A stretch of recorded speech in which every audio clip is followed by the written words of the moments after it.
Welcome to our fifth video on Basic Premiere Pro. In this video, we're going to look at some special transitions and additional effects that you might like to apply in the first couple of goes that you have at Premiere.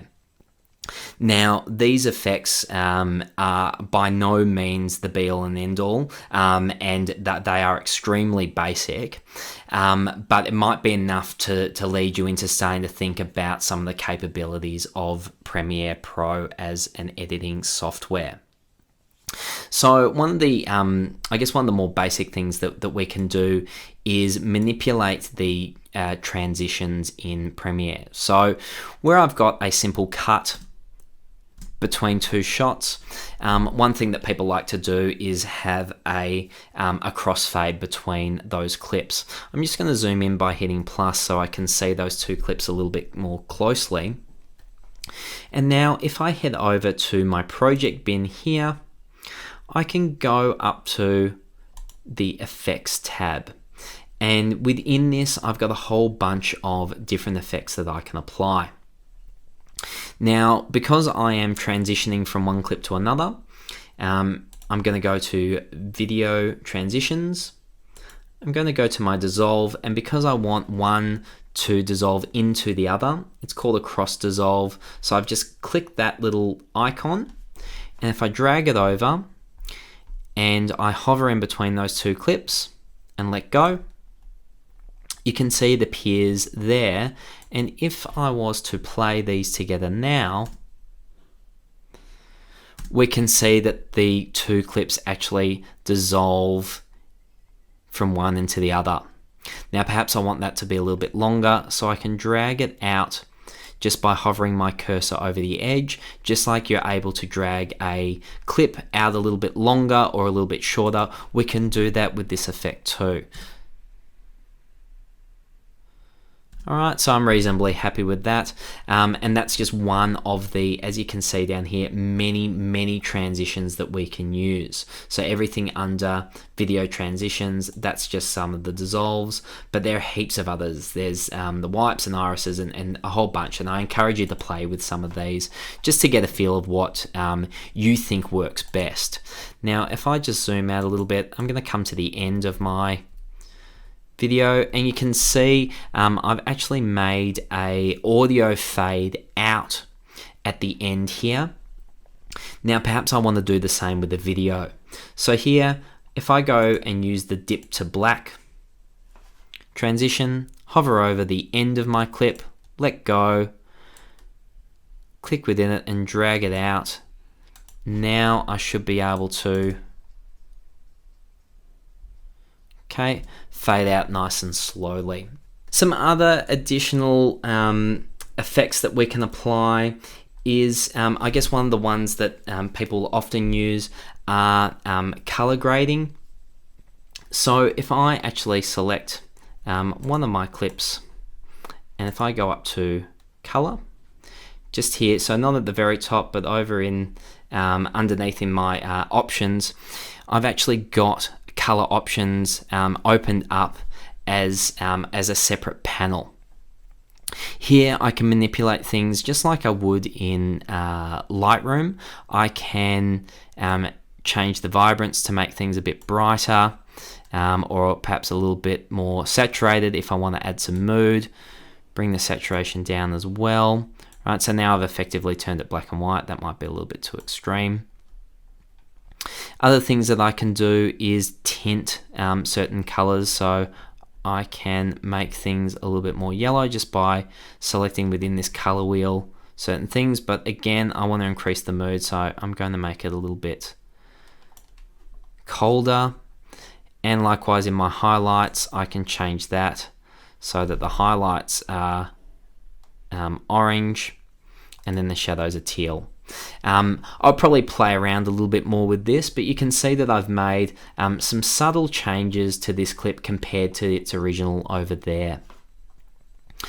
There are additional ways that we can edit, so we can use curves to actually bring down some of the shadows and boost some of the highlights perhaps.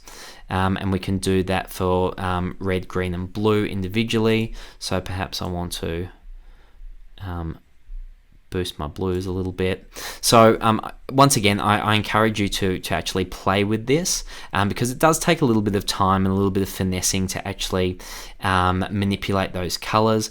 And so once I have finished with my color panel, I can just click on the little 3 bars there and hit close panel to get me back to my original setup if I no longer need to look at it.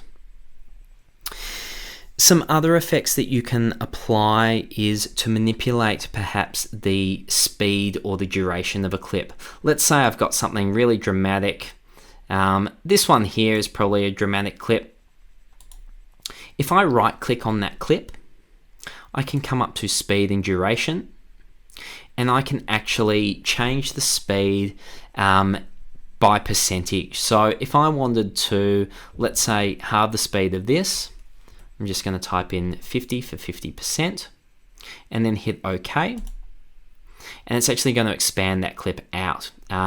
So because I've got other clips sitting after it, it hasn't actually expanded the clip up. What it's done is it's slowed it down, but it has slowed it down within the parameters of where I have made my edits. So if I actually want the rest of that clip there, I need to drag this further away, drag my clip out, and then replace those 2 clips there. What I'm going to do is move my music out too so that that matches. Just change my fade out points by moving the elbows. And now we have a slow motion clip. The next thing that we could do to one of these clips, again by right clicking and going to speed and duration, I can click this button for reverse speed to actually change the direction of the clip. I'm going to hit OK, and then if I come back and hit play, it's kind of hard to see with that one because they are just standing and talking. But if we apply the same effect to this one by going to speed and duration, reverse speed, OK, and now we'll see this clip in reverse. And finally, if I want to add some additional special effects to this, I can once again go to my effects panel, go to video effects, and perhaps I want to make some special effects here, and I'm going to just add any one of these brush strokes, drag it onto a clip that I want to change, and you can see here how we have a bit of a special effect on there. Now if I was to double click on this clip, and this happens to any effect that you have selected, if I double click on it, it appears over here in my source monitor, and I can go up to effect controls, see the effect that I have created, so brush strokes, and I can make some adjustments to this. So I'll hover over, I'll increase the brush size, change the angle of the brush, okay, make some just slight adjustments, and we can see that that actually has an effect over here. So now if I come back and we watch this clip itself,